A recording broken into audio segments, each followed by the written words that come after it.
আপনি হাতে ধরি পায়ে ধরি গো নবী, আপনি আমার জন্য আপনার সুব্বা মুবারক দিবেন নি কোন? আল্লাহর নবী ডাক দি খাদিজা রে, তুমি আমি নবীর জন্য তোমার সম্পদ বিলীন করে দিলে।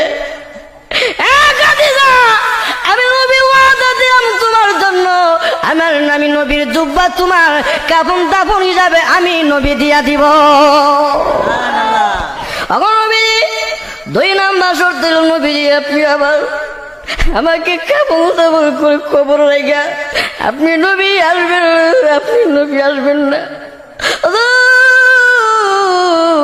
খবরে সওয়াল জবাবের উত্তর না দেওয়া পর্যন্ত ওগো নবীজি আপনি আমার খবর থেকে আসবেন না, আমার বই লাগে, আমি কেমনে থাকবো? আল্লাহর নবীও কান্দি খাদিজা রে কান্দিস না, আমি নবী তোমার শর্ত মেনে নিলাম, তোমাকে কবর